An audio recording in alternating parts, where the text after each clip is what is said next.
A4 용지로 프린트를 했더니 수량이 엄청 많네요. 프린트한 패턴을 번호 순서대로 놓아주세요. 종이마다 흑색 삼각형 모양이 있는데 번호와 삼각형을 맞추어 종이를 붙여주시면 됩니다.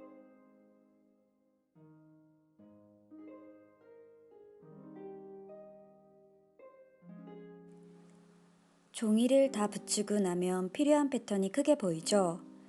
원하는 사이즈에 맞춰서 종이에 표기된 사이즈 맞춤 전선에 따라 잘라주시면 됩니다.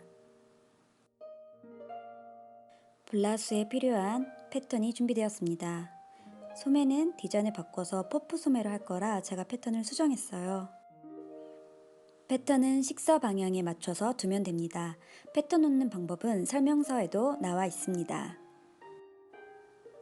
패턴에 있는 너치 표시에 따라 원단에도 표시해 줍니다. 원단 재단을 마쳤으니 봉제에 들어갈게요. 먼저 앞판을 겉길이 마주보고 겹친 뒤 가운데를 박음질 해줍니다. 목에서 너치 표시가 있는 부분은 가장 큰 땀수로 시침 바느질을 하여 추후에 뜯어낼 것이고 너치 표시부터 밑단까지는 꼼꼼하게 봉제해 주시면 됩니다. 이 패턴은 시접이 포함된 패턴이므로 원단에 따로 표시 없이 미싱 바느질 선부터 시접까지 폭을 미싱에 표시하여 그 표시된 선에 맞추어 봉제했습니다.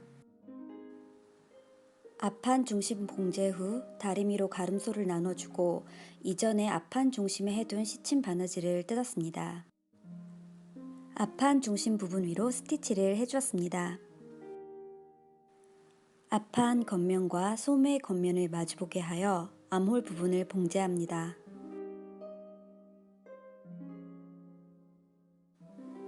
계속해서 소매 겉면과 뒷판을 마주보게 하여 암홀 부분을 봉제합니다. 이렇게 하면 뒷판, 소매, 앞판이 연결되어 있죠. 패턴 시접이 넓으므로 가봉으로 핏을 맞춰본 뒤에 시접 부분을 짧게 잘라 올이 풀리지 않도록 마무리해 주었습니다. 남아있는 다른 소매 부분도 앞 영상과 마찬가지로 봉제하시면 됩니다. 암홀 부분 봉제가 끝나면 옆선과 소매통 부분을 한꺼번에 봉제할 거예요. 패턴에 따라 봉제하면 필요 없는 부분이지만 저는 패턴을 수정했으므로 프릴 다는 부분을 보여드릴게요. 프릴 패턴을 따로 재단해 주었고 소매 뒷면과 프릴 뒷면을 마주보게 하여 붙여주었습니다. 이렇게 시접이 겉으로 보이죠? 그 상태로 겉면끼리 마주보게 접은 뒤 그 위로 1cm 정도 박음질하여 고무줄이 들어갈 수 있는 공간을 만들었습니다. 이렇게 공간을 만들었고요. 영상 뒷부분에 고무줄 넣는 방법 보여드릴게요. 소매 끝이 곡선이라 봉제 후에 좀 우는데 어차피 주름이 가득 잡힐 예정이라 상관없습니다. 이제 거의 완성이에요.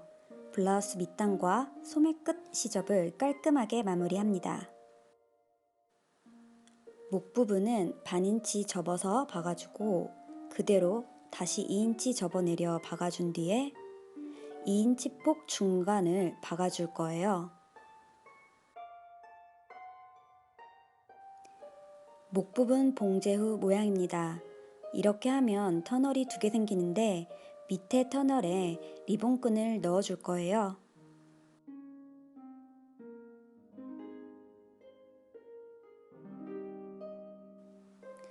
재단해둔 리본 원단 한쪽 끝을 연결해주고 반으로 접어 끝 부분을 봉제해줍니다.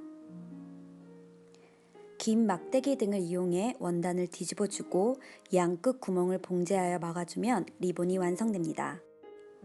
완성된 리본끈 한쪽에 옷핀을 꽂아 카라 부분 터널에 넣어 예쁘게 주름을 잡아주면 목 부분도 끝이네요.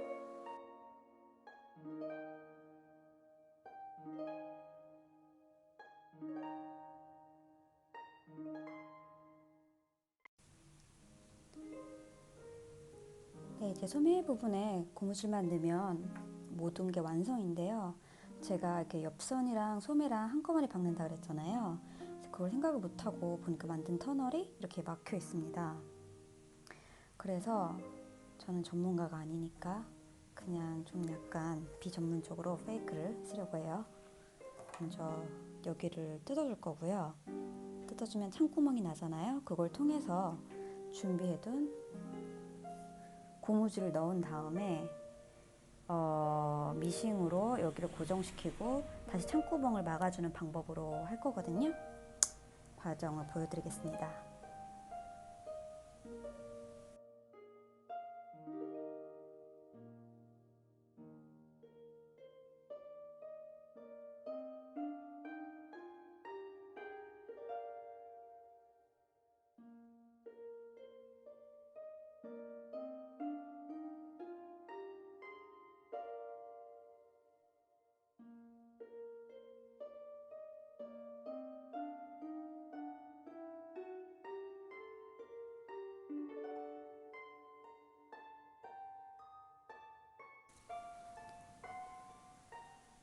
네, 이렇게 고무줄 넣었고요. 지금 보시면 고무줄 이쪽 터널이 이렇게 연결이 되지 않기 때문에 이쪽에 마감을 했고, 여기도 보시면 고무줄 이렇게 마감을 양쪽에 각각 해서 이렇게 겨드랑이 쪽 부분이에요. 그래서 이쪽에 주름이 많이 없습니다. 그래도 입는 데는 상관이 없을 것 같아요. 어차피 팔뚝 부분에 주름을 많이 보이고자 하는 거기 때문에, 그리고 이때 파는 제품이 아니라 저 혼자 입을 거기 때문에 이런 느낌으로 프릴이 잡혔습니다.